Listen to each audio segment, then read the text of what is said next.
दशमी, ग्यारस और द्वादशी।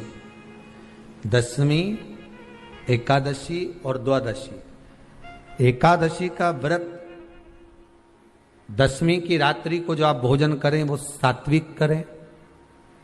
एकादशी के दिन भोजन ना करें, अन्न का भाग ग्रहण ना करें।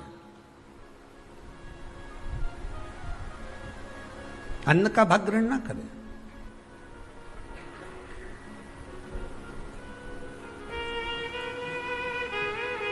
कितना सुंदर कहा है महाराज जी। यदि आपके यहां पर गौ माता है, आपके घर में अगर गौ माता विराज रही है, आपके घर में अगर गौ माता है, गाय की अगर आप सेवा कर रहे हैं, अच्छा कितना सुंदर लिखा है धेनु मानस में, गीता प्रेस गोरखपुर की गौ अंक को निकालकर पढ़िए कल्याण का। उसमें लिखा है ब्रह्म मुहूर्त में सुबह के समय पर गाय की पूंछ को पकड़कर या गाय की रस्सी को पकड़कर जो 2 कदम भी चल लेता है, उसके लिए भगवान विष्णु बैकुंठ का मार्ग और कुबेर का मार्ग प्रशस्त कर कर खोल देता। जरा पढ़िए, धेनु मानस को पढ़िए, गौ अंक पढ़िए, गीता प्रेस गोरखपुर का कल्याण का अंक निकाल कर पढ़िए कि गाय का मात्र रस्सी पकड़कर 2 कदम चलने वाले के लिए मार्ग प्रशस्त हो जाता। एकादशी के दिन अगर आपका व्रत है तो आप भूलवश भी डब्बे में रखी हुई रोटी गाय को ना देते हुए कुछ थोड़ा सा फल, फलहार, कोई केला, कोई सेब, जो आप खाते हो, अंगूर, पपीता, जो आप ग्रहण कर रहे हो, उसका थोड़ा सा भाग आप गाय को प्रदान करो। आप गाय को दीजिए।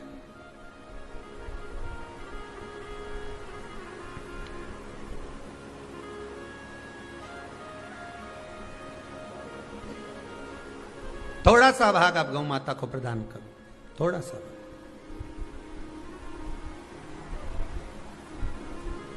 सारे व्रतों में केवल एक व्रत ऐसा होता है एकादशी का, जिसका उद्यापन पहली एकादशी पर भी कर सकते हो। सारे उद्यापन में केवल एक उद्यापन ऐसा होता है, सारे व्रतों में एक व्रत का उद्यापन ऐसा होता है, वो है एकादशी का। ये जरूरी नहीं कि 26 पूरी होगी तभी तुम करोगे, या तो पहली में ही कर लो या फिर 26 पूरी हो तब कर। पर उद्यापन, अब तुमको ऐसा लगे कि हाँ मैं अभी तो जीऊंगी हो, अभी तुम्हारा बाल भी धोला नहीं हुआ, तुमको ऐसा लगे तो अभी तो मैं तो बढ़िया,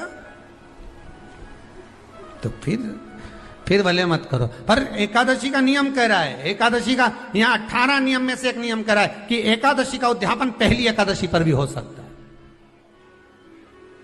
पहली पर भी कर सकता। फिर तुम्हारा मन पड़े तब। क्यों? तो पहली पर करने से क्या फल मिलेगा? तो एकादशी की नियमावली कहती है, अगर मान लो आपने पहली एकादशी पर भी उद्यापन कर लिया, इसके बाद में जितनी एकादशी करोगे वो सारी तुम्हारे खाते में जुड़ती जाएगी। मतलब बैंक में खाता खोल लो, ठीक है? खाता खोल लिया, अब जितना कमाता जाओगा उसमें डालते जाओ, जितनी कमाई करके लाओगे उसमें जमा करते जाओ। एकादशी एक बार उद्यापन पहले में भी हो गया तो बाकी का पुण्य तुम्हारे खाते में आ जाए, उसका पुण्य।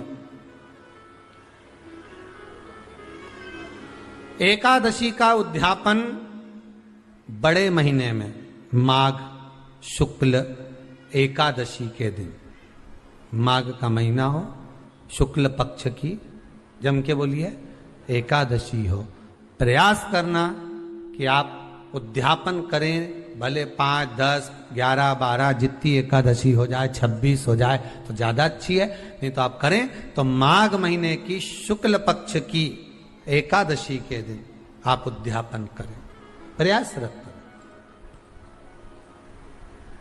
प्रयास। बड़े महीने के अंतर्गत जो उद्यापन, हाँ चतुर्मास के अंतर्गत उद्यापन नहीं होता एकादशी का, बहुत ध्यान दीजिए हमारा। ये जो सावन भादो कुंवर कार्तिक जो 4 महीना होते हैं भगवान के शयन करने के, इसके अंतर्गत एकादशी का उद्यापन नहीं होता, और इसके अंतर्गत उद्यापन करना भी नहीं चाहिए एकादशी। महाराज एकादशी का उद्यापन माघ महीने की शुक्ल पक्ष की एकादशी के दिन आप बहुत प्रेम से आनंद के साथ करिए महाराज। परंतु एकादशी के उद्यापन में सबसे ज्यादा अगर कुछ जरूरी होता है तो 24 तरह का नैवेद्य जरूरी होता है। कितने तरह का? 24 तरह का नैवेद्य। अब आप कहोगे गुरुजी उद्यापन हम कर रहे हैं एकादशी का, तो उसमें तो फलहार का हमें नैवेद्य बनाना चाहिए। तो फिर ये पुराण के अंतर्गत स्कंद पुराण में ये चीज लिखी है कि एकादशी का जब उद्यापन करते हैं तो 24 तरह का नैवेद्य बनाकर सिद्ध करते हैं। 24 तरह का नैवेद्य जान रख लेना, का हलवा बना लो, खीर बना लो, पूड़ी बना लो, सब्जी बना लो, पकोड़ा बना लो, भजिया बना लो, ऐसे 24 तरह का नैवेद्य अलग अलग चाहिए। पर लोग क्या करते हैं, खोपरा पाक बनवा लेते हैं 1-2 किलो और 24 जगह रख देते हैं। स्वीकृत नहीं है। 24 तरह का नैवेद्य रखा जाता है। महाराज एकादशी के दिन भगवान के पूजन का पूरी तैयारी कर कर मंडल आदि बनवाकर विद्वान ब्राह्मण को बुलाकर, कर्मकांडी ब्राह्मण को बुलाकर जो भगवत सेवा में एकादशी का उद्यापन कराए, उन ब्राह्मण के चरणों को नमन कर कर, प्रणाम कर कर एकादशी का पूजन करवाइए और उस मंडल की पूजन कराकर हवन द्वादशी को कराइए। एकादशी को हवन नहीं। एकादशी के उद्यापन का जो हवन होता है वो द्वादशी को।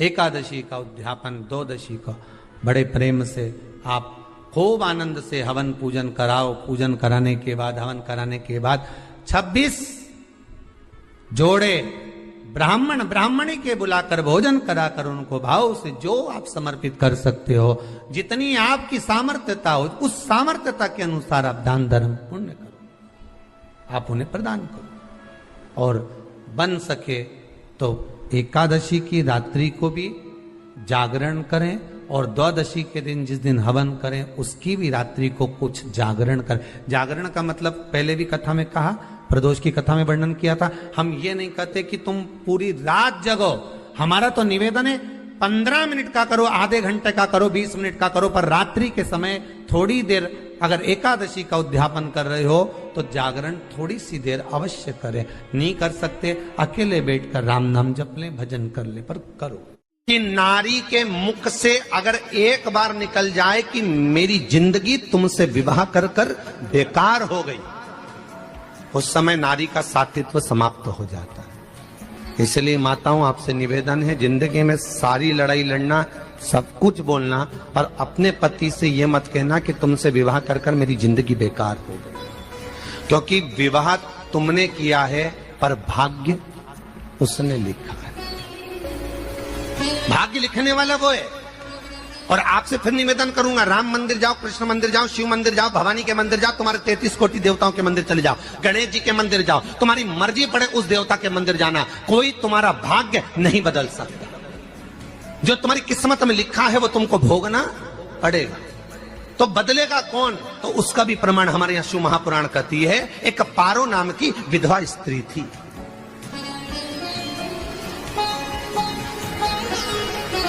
क्या नाम है उसका? नाम पारो। विधवा है, पति नहीं है, एक बेटा है। और विधवा स्त्री जो थी वो गर्भ से थी, उसका संतान नहीं हुई थी, पति मर गया था, वो गर्भावस्था में बेटा रह गया और पति चले गए। पारो बड़ी दुखी थी, भगवान का भजन करती बहुत, घर में कुछ भी नहीं था। जो व्यापारी जो धन था उसके पति का वो सब लोग खा गए। जब जैसे व्यक्ति जब तक जीवित है तब तक संसार उसका है, जैसे ही वो गया उसका सारा धन भी उसके साथ चला गया। व्यापार धन रो। पारो आंखों से अश्रु बहता है, नैनों से जल बहता है, नैनों से बिंदु बहता है। और पारो की आंखों से जब आंसू बह रहा है, अश्रु निकल रहा है, जल बह रहा है, बेटे को जन्म दिया। उसने सोचा अपनी जिंदगी तो बेकार हो गई, पर बेटा जन्म लिया तो इसका नाम अच्छा रख दूं तो हो सकता है भाग्य आगे अच्छा हो। तो उसने उसका नाम भाग्य सिंह रख दिया। क्या नाम रखा? भाग्य सिंह। भाग्य अच्छा रहेगा इसका, तो हो सकता है कुछ अच्छा कर ले। पर बेटे की भी किस्मत इतनी प्रबल नहीं थी। माँ जगह जगह बर्तन मांझ कर काम कर कर बच्चे का पालन कर ली। बच्चा थोड़ा बड़ा हुआ। माँ मेरे सारे मित्र सेठ हैं, अब मेरा ही किस्मत, मेरा ही भाग्य ऐसा क्यों है? मेरी ही किस्मत ऐसी क्यों है ऐसा?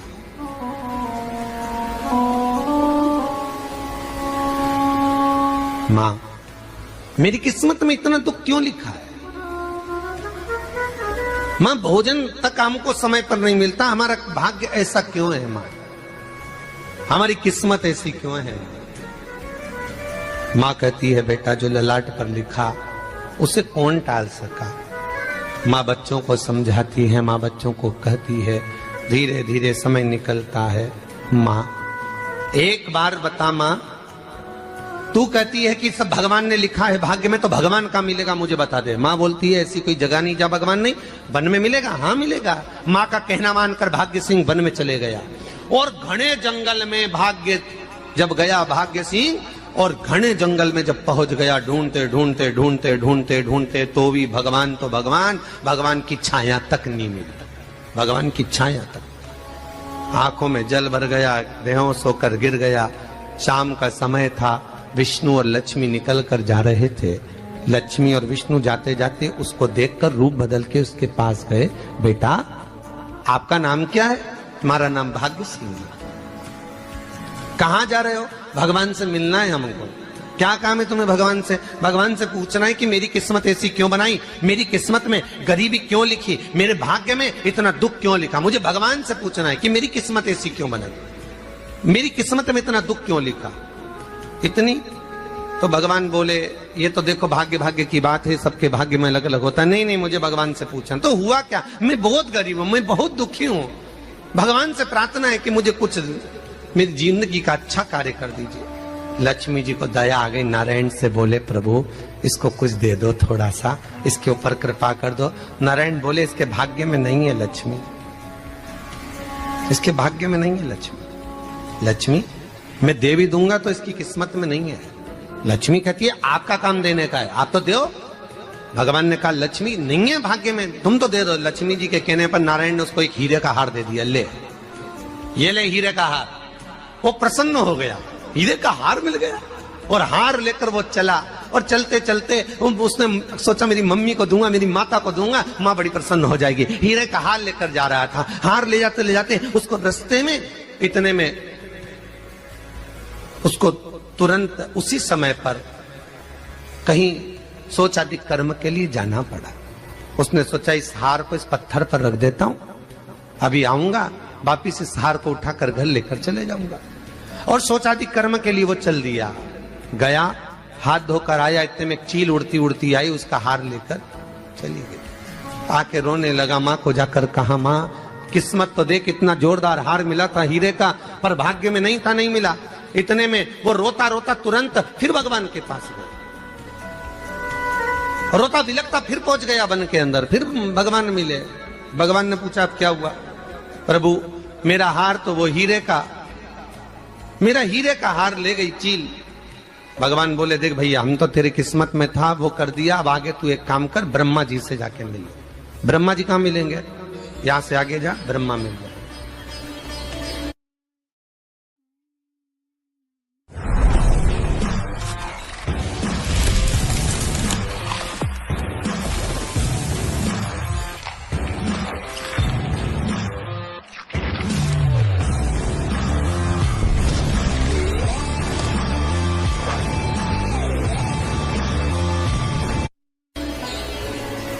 ब्रह्मा के पास गए। ब्रह्मा जी ने कहा क्या हुआ? ब्रह्मा जी मेरे भाग्य में गरीबी लिखी है, कुछ अच्छा कर दीजिए। ब्रह्मा जी कहते हैं तुम्हारा भाग्य में जो लिखा है वो तुम्हें भोगना पड़ेगा। नहीं नहीं, आप कृपा करो। लक्ष्मी जी ने नारायण से कहा इसको कुछ कृपा कर दो। तो भगवान ब्रह्मा जी ने कहा चलो इसका भाग्य बदलने के लिए एक हीरे की अंगूठी दे देता हूं। भगवान ने उसको हीरे की अंगूठी दे दी। अब हीरे की अंगूठी दी, फिर वो लेकर चला। इतना खुश था, अब मुझे हीरे की अंगूठी मिल गई, अब मुझे हीरे की अंगूठी मिल गई। इतना प्रसन्न होकर जा रहा था, इतने में इसको लग गई प्यास। इसने सोचा पानी पी लूं। पानी पीने के लिए इसने मुंह को करा नीचे, जेब में रखी थी अंगूठी, वो पानी में लुढ़क गई। लुढ़कते से एक मछली निगल गई, अंगूठी भी हाथ से। देखिए, कोई कितना भी साथ दे दे, पर भाग्य में अगर सुख लिखा होगा तो वो अपने आप मिलेगा नहीं। फिर आया, फिर मां से कहा मां ऐसा हो। मां ने कहा चल जाने दे, तू रोज रोज बहाना बना के चले जाता है, दिन भर इधर उधर घूमता रहता है, शाम को आता है और बहाने बना के कहां की स्टोरी सुनाता रहता है, ना जाने कहां की कहानियां सुनाता रहता है। चल काम पे जा, कुछ काम कर तो भाग्य बदलेगा। नहीं नहीं मां, मैं सत्य बोल रहा हूं। नहीं माना, फिर चले गया।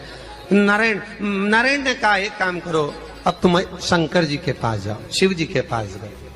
भोलेनाथ जी ने उसको हीरे की पोटली दे दी। वो हीरे की पोटली ले जाकर अब की बार सोचा कहीं रुकूंगा ही नहीं, सीधे घर गया। मम्मी को याद करा, माँ नहीं थी। उसने एक लोटे के अंदर हीरे रख दिए। मैं माता को ढूंढ के आता हूँ। माँ को ढूंढने गए, इसमें चोर घुस गए घर के अंदर, लोटा ही ले गए हीरे का। फिर आके देखा, फिर माँ ने कहा, फिर बहाने बनाया तूने, फिर स्टोरी सुने, फिर कहानी सुने। माँ मैं सत्य कह रहा हूं, सत्य कह रहा हूं। आखिरी में हार गया। फिर भगवान विष्णु और ब्रह्मा ने एक ही बात कही, तू शंकर के मंदिर की चौखट पर जा। वहां क्या करना पड़ेगा मुझे? कुछ मत करना, केवल उसकी चौखट पर जाकर उसका दीदार करना, उसका दर्शन करना। उससे क्या होगा?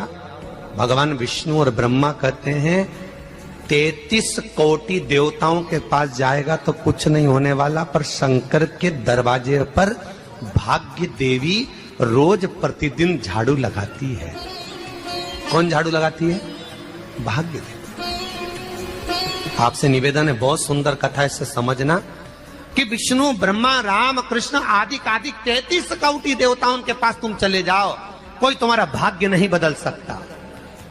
हाँ, अगर भाग्य देवी का तुम स्मरण करो, किसी मंदिर में जाना तो ये भगवान से कहना भगवान लक्ष्मी दो। भगवान से लक्ष्मी मत मांगना, भगवान से कहना मेरा भाग्य ऐसा कर दो, या भाग्य देवी की कृपा मुझ पर बरसा दो, जिससे मेरा भाग्य बदल जाए, कुछ अच्छा हो जाए मेरी जिंदगी में। तो जाके शंकर के मंदिर के बाहर खड़े हो, भाग्य देवी मां झाड़ू लगाती है, भाग्य देवी उनकी चौखट पर बैठी रहती है। तू जा, उससे क्या होगा?